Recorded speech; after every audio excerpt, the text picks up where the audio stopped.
Welcome to The Explainer. Today, we're doing something a little different. We're going to pull together ideas from some pretty unexpected places: basketball, ancient Stoic philosophy, and even radical history, to build this really powerful new way of thinking about what it means to be truly strong.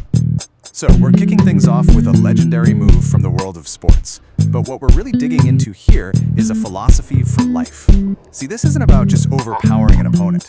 It's about understanding a system so deeply that your actions become perfectly efficient, almost invisible, like they're just a natural part of what's happening. And this move was so deadly because the intent behind it was just perfectly executed.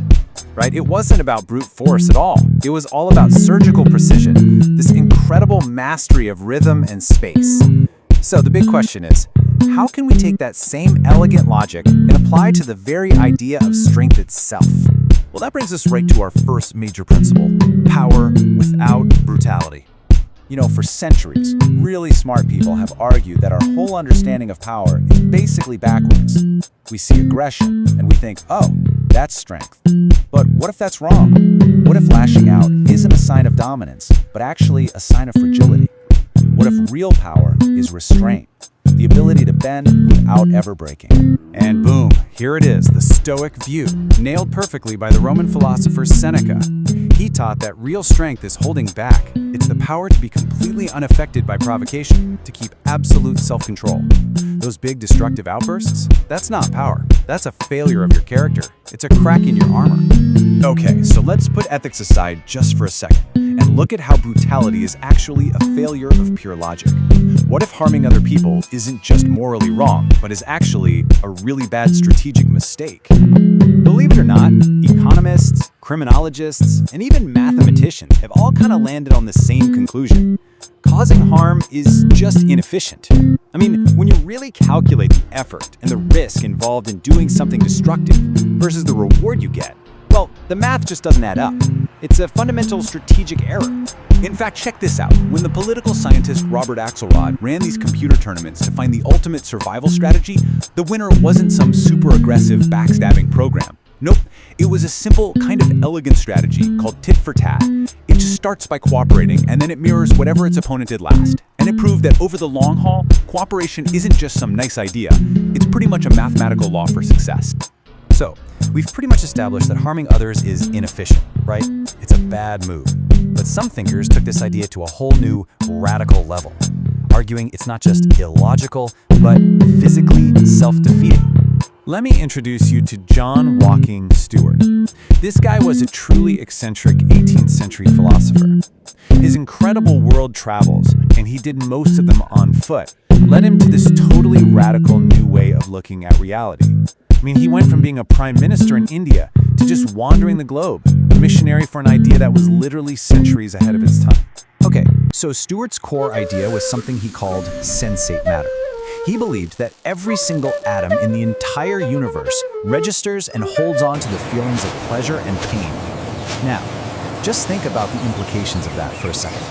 Since all matter is constantly being recycled, harming another creature is, in a very real physical sense, harming a future version of yourself. And if you follow that idea to its logical conclusion, you end up with this extreme form of egalitarianism.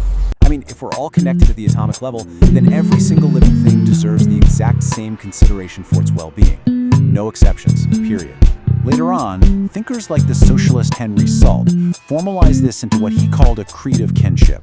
His argument was that you can't logically fight one form of injustice, like, say, human slavery, while you're participating in another, like animal cruelty. For Salt, all these forms of oppression were all tangled up together, and you had to challenge them all at once.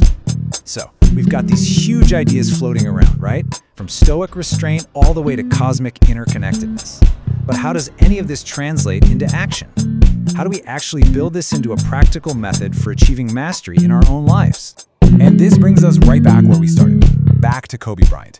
His famous Mamba mentality can really be seen as a system for applying this whole fadeaway philosophy. It's not just about working hard, it's about an obsessive focus on the details, a totally Stoic-like resilience when you fail, and the fearlessness to just practice and practice until an action becomes so automatic, it feels effortless and completely natural. You know, a key principle here, and you see this in martial arts too, is being non-telegraphic. The legend Bruce Lee taught that the most powerful move you can can make is one that gives absolutely no signal of what you're about to do before you act. The goal isn't just to surprise someone, it's to make your action feel like it was a natural, inevitable part of the moment. And guess what? This applies directly to our social lives. Instead of making some big, loud, telegraphed gesture of kindness, true social mastery is that subtle act that feels genuine because it goes almost totally unnoticed. It's things like remembering a tiny detail someone mentioned weeks ago, or quietly making a space more comfortable for them without ever needing to get credit for it.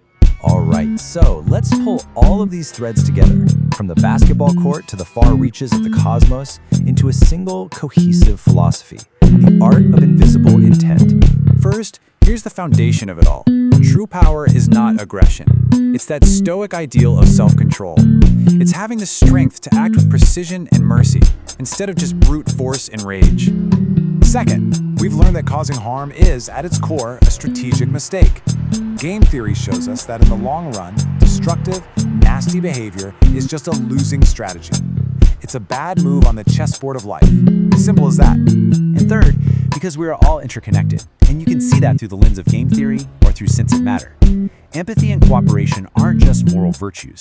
It turns out they're the most powerful tactical advantages we have. And that, right there, is the Fadeaway philosophy. It's a type of power that doesn't need to announce itself because its success is literally built into its design. It's strength that is felt, not seen. It's the art of invisible intent. So, I'll leave you with this question. Where in your life are you still trying to use brute force? In what challenge, what conversation, or what relationship is it just not working?